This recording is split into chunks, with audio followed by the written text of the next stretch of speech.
So when you're trying to find the derivative of an exponential function that has a base other than e, he writes, f of x or y equal to b to the x, which is fine. Usual limitations on b, meaning b is greater than 0 and not equal to 1. The derivative of this is definitely worth memorizing. It's b to the x times the natural log of b. Now there's actually 3 good ways of doing this. My favorite way is the following. You say, I want to find the derivative of y equal to b to the x. In fact, let's just use a real number. Let's say 3 to the x. So one way you can do this is using logarithmic differentiation, like we did when we, no we didn't, sorry, which we will use. So you take the natural log of both sides. And the whole reason for taking the natural log of the right side is so you can get the variable out of the exponent. That is often a method for dealing with variables and exponents, is taking the logarithm of them so you don't have to have them.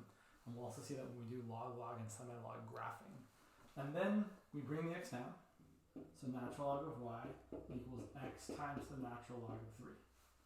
All right, then we differentiate both sides. And here's where we have to be extra super duper careful on both sides. The derivative of the natural log of y, well, in the previous video I talked about how, maybe he didn't do it this way because he didn't do that yet. Fair enough. But the derivative of the natural log of y is, well, the derivative of the natural log of x is 1 over x. The derivative of the natural log of some stuff is 1 over the stuff times the derivative of the stuff. The derivative of x times natural log of 3 is just 1 times natural log of 3, or natural log of 3, right? Natural log of 3 is just a constant. I want to make this really good. It's like 1.19, I think. I'm not positive about that. Don't quote me.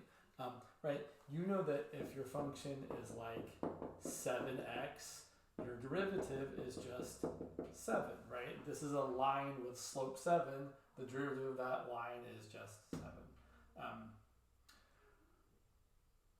Sorry, got a little caught up here.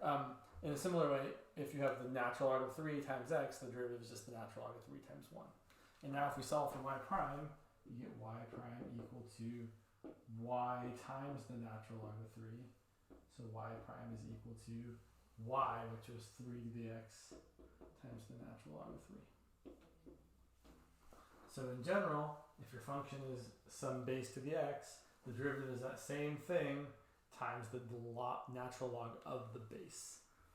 So that's one way of doing this. A second way of doing this, which is also good, is using the change of base formula. Is that really an option? Am I just kidding myself? I think I am just kidding myself. Yeah, you can't really just, that's what I'm thinking of taking the derivative of logarithms with different bases, which you might as well do now. The other way that you do this derivative is what he did in class. You can say y equal to 3 to the x is the same as y equal to e to the natural log of 3 to the x, which is equal to e to the, bring the x down, x times the natural log of 3. Now I'm going to take the derivative of e to the stuff. The derivative of e to the stuff is e to the stuff times the derivative of that stuff. But just like we said before, if you're taking the derivative of x times a constant, you just get the constant. So this is going to be e to the x times natural log of 3 times 1 times natural log of 3, which doesn't look quite the same as that until we remember that e to the x times natural log of 3 is just 3 to the x. So y prime really is 3 to the x times natural log of 3. And that's how I would do that. On the flip side, might as well say it since we're already here. If you're taking the derivative of a logarithm with a different base, then you can use the change of base formula. If you're taking the derivative of, say, log base 2 of x, instead of doing something crazy, we would just say, oh, well, that's the same as the derivative of the natural log of x, log base e of x, over the natural log of 2. But natural log of 2 is just a constant, so this is really the derivative of this constant, 1 over natural log of 2, times this function, natural log of x. And when you differentiate a constant times a function, you get the constant times the derivative of that function. So you get 1 over, we usually write it as 1 over x times natural log of 2. So more generally, the derivative of log base b of x is 1 over x times the natural log of b. So it's interesting, when you change the base to something else for an exponent, for f of x equal b to the x, the derivative is b to the x times the natural log of b. When you change the base for a logarithm, instead of multiplying by natural log of b, you end up dividing by natural log of b, or multiplying in the denominator, which is dividing.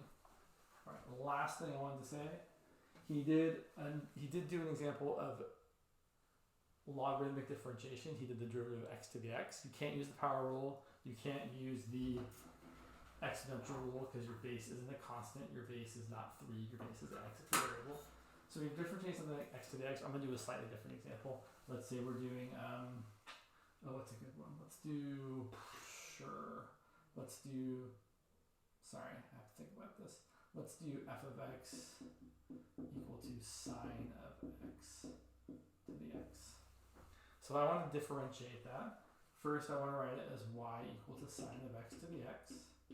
And then I want to take the natural log of both sides. Again, I want to get the x out of the variable there. So natural log of y equals the natural log of sine of x to the x. And then I'm going to bring the x down. So natural log of y equals x times the natural log of sine of x. Okay, now that I've got the variable out of the exponent, I can differentiate both sides. So differentiating both sides, well, on the left-hand side, we have to use implicit, right? Natural log of some stuff. The derivative is 1 over the stuff times the derivative of the stuff. On the right-hand side, this is always going to be true if we started off with something with a variable in the base and the exponent. You're going to have to use, there's a name I'm forgetting right now, the product rule. So you're going to have the derivative of x, which is 1, times the not derivative of the other part, which is natural log of sine of x, plus x times the derivative of the natural log of some stuff is 1 over the stuff, 1 over sine of x, times the derivative of the stuff, which is cosine of x. Simplifying this, we get y prime equal to bring over the y. This is 1 times natural log of sine of x, which is just natural log of sine of x. And I'm going to write this as x times cotangent of x, because cosine x over sine x is cotangent of x. Finally, we should always replace the y with what it's equal to, right? Because our answer, if our original function was a function of x, our derivative should be a function of x, and there shouldn't be any y's in it. So our final answer, I could write y prime, or I could write f prime of x is y, which is sine of x to the x,